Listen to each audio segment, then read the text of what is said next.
정프로 스포츠 분석 채널에 방문해 주셔서 감사합니다.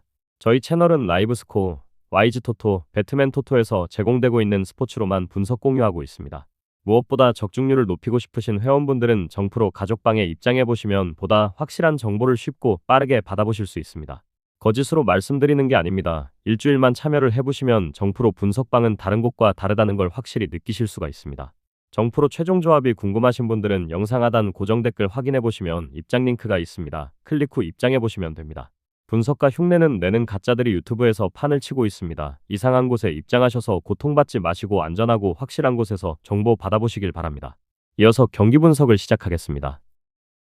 첫 번째 경기, 한국전력 대 대한항공. 한국전력은 홈에서 다시 상승 분위기를 만들기 위한 중요한 일전을 앞두고 있다. 공격의 중심이던 김정호가 발목 부상으로 이탈하면서 공격 루트가 단순해졌지만 대체 자원인 모드리치와 무사웰이 꾸준히 점유율을 늘려가며 팀의 화력 공백을 최소화하고 있다.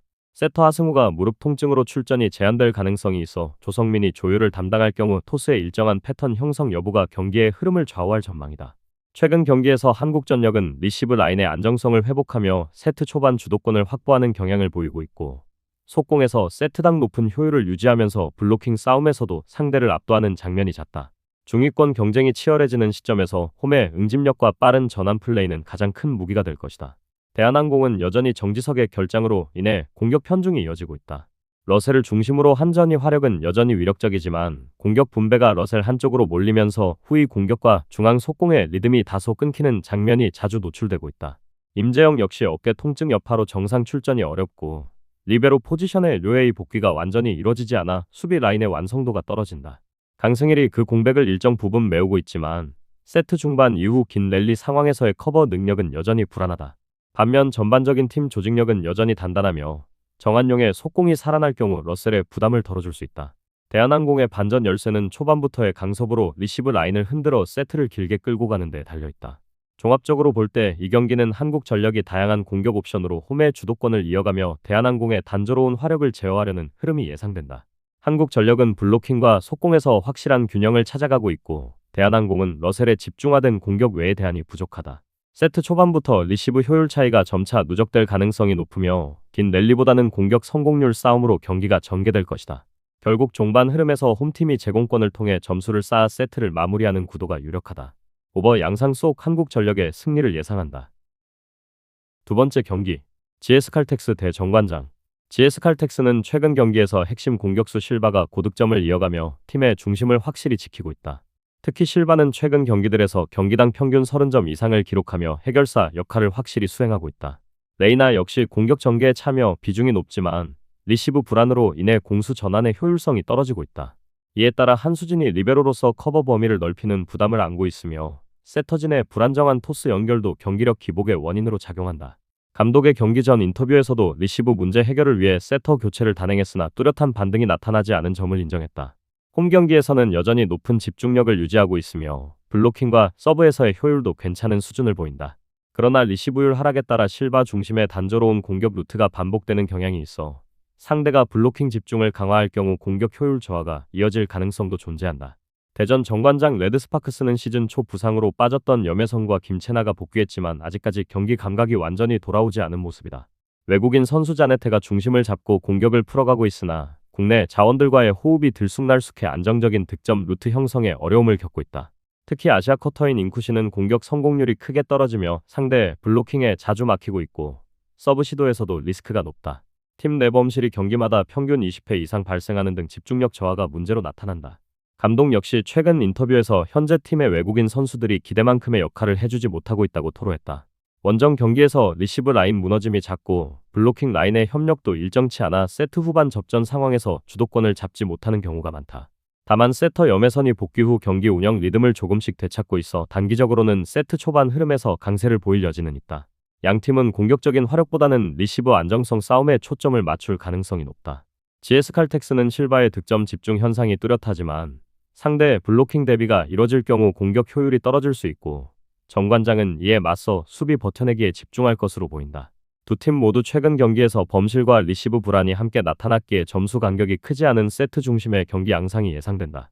세트 초반 한두 차례의 리시브 흔들림으로 점수가 길게 벌어지는 흐름보다는 긴 랠리 속 낮은 득점 세트들이 이어질 것으로 보이며 총득점이 기준치에 미달하는 흐름이 유력하다.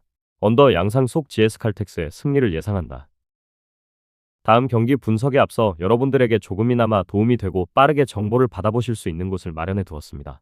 저의 영상의 하단 댓글을 확인해 보시면 카카오톡 링크가 있습니다. 클릭 후 손쉽게 입장이 가능합니다.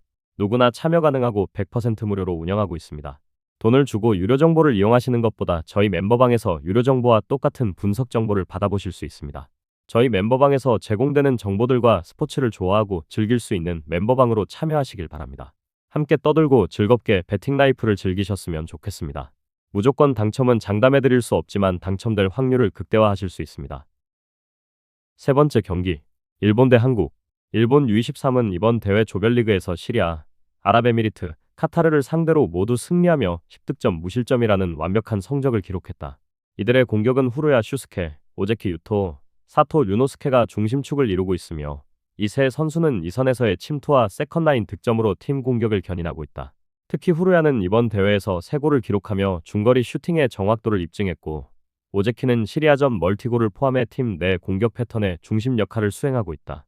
미치와키 유타카 역시 페널티 박스 내 움직임이 탁월하여 루즈볼 대처나 세트피스 상황에서 존재감을 보여주고 있다.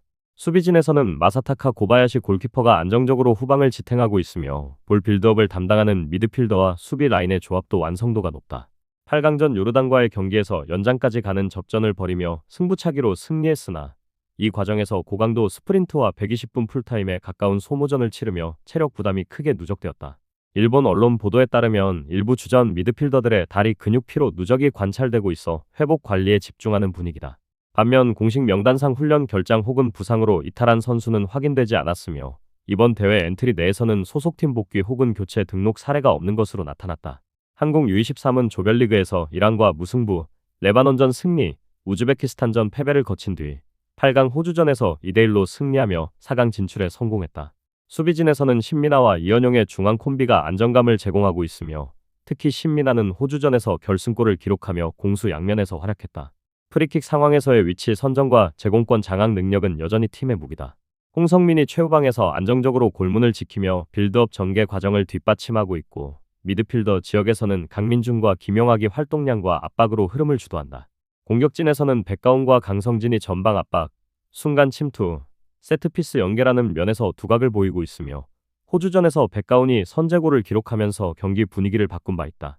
팀 내부 SNS와 언론 보도에 따르면 현재 대표팀 내 부상으로 인한 결장자는 없으며 레바논전 이후 근육 경직으로 교체 출전했던 일부 자원들 역시 회복세를 보이며 정상 훈련을 소화하고 있다. 다만 연속된 일정으로 인한 피로 누적은 피할 수 없는 상황이며 이 점이 경기 후반 집중력 유지에 영향을 미칠 가능성이 있다. 전체적인 체력 수급만 놓고 보면 정규 시간 내에 8강을 마친 한국이 일본보다 상대적으로 유리한 조건으로 평가된다. 한일전은 전통적으로 경기의 디테일보다 정신적 에너지와 순간적 집중력에서 승부가 갈리는 경우가 많았다. 이번 경기 역시 일본이 조별리그에서 보여준 압도적인 수비 안정성과 빌드업 완성도, 그리고 후루야, 사토, 오제키를 중심으로 한 세컨라인 공격력은 여전히 강점이다. 반면 한국은 호주전을 통해 공간 활용과 세트피스 대응력을 개선하며 최근 경기에서 긍정적인 변화를 보였고 상대의 빌드업을 제어하는 압박 타이밍과 세컨볼 대응 능력도 향상됐다. 변수는 체력이다. 일본은 8강에서의 연장전 여파로 움직임이 둔해질 가능성이 있으나 경기 초반 집중력과 조직력으로 이를 상쇄할 준비를 하고 있다. 한국은 공격 전개가 매끄러워졌지만 빠른 전환 상황에서 수비 간격이 벌어지는 장면이 간헐적으로 노출되고 있다. 전력상 일본이 약간 앞서 있지만 경기의 흐름은 접전 양상으로 전개될 가능성이 크다. 한일 특유의 긴장감 속에서 단 한 골 싸움이 될 가능성이 높으며 한국이 세트피스 집중력을 살릴 경우에도 큰 점수 차는 예상되기 어렵다. 일본의 1대0 승리를 예상한다. 네 번째 경기, 베트남 대 중국. 베트남 U23은 이번 대회에서 높은 조직력과 공수 밸런스를 동시에 유지하며 꾸준한 상승세를 보이고 있다. 팀 내에서는 응우엔 아임박이 중심 공격수로서 가장 많은 득점을 기록하며 팀의 공격을 이끌고 있고 쿠에빵 칸과 판민푹 등이 연계 플레이를 통해 중원에서 안정적인 지원을 제공하고 있다. 이번 경기에서도 베트남은 전통적인 짧은 패스 전개와 빠른 좌우 전환을 활용한 빌드업을 통해 상대 수비를 흔들 것으로 예상된다. 한편 최근 베트남 대표팀 내에서는 공격형 미드필더 응우엔 렉폭이 가벼운 근육 통증으로 인해 정상 컨디션에서 다소 벗어나 있으며 이전 경기에서 교체 명단에 머물렀던 것으로 알려졌다. 또 수비 라인에서는 응우엔 떤 폰이 햄스트링 부상에서 완전히 회복되지 않아 이번 경기 출전이 불투명한 상태다. 두 선수 모두 이번 대회 주전급 전력으로 평가되는 만큼 이들의 결장 여부는 베트남의 경기 운영에 일정 부분 변수가 될 가능성이 있다.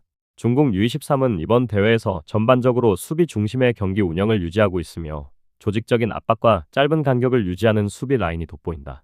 펑샤오, 시앙유앙, 무텔리프 이미카리 등으로 구성된 공격진은 득점 수치 자체는 많지 않지만 효율적인 마무리와 세트피스 상황에서 존재감을 보이고 있다. 특히 중앙 수비와 골키퍼의 호흡이 안정적이며 이번 대회에서 무실점 경기를 이어오고 있는 것은 이들의 수비 집중력이 매우 높은 수준임을 방증한다. 다만 공격 자원 중 일부가 잔부상 문제를 겪고 있다. 시앙유앙이 이전 경기 도중 발목 통증으로 교체된 후 회복 중이며 무텔리프 이미카리는 감기 증상으로 훈련 일부를 소화하지 못한 것으로 전해졌다. 두 선수는 모두 출전 가능성이 열려 있으나 완전한 컨디션으로 경기 초반부터 기용될지는 미지수다. 이러한 상황에서 중국은 이번 경기에서도 안정적인 수비를 우선시하며 역습 상황에서 한 방을 노리는 전략을 지속할 가능성이 크다.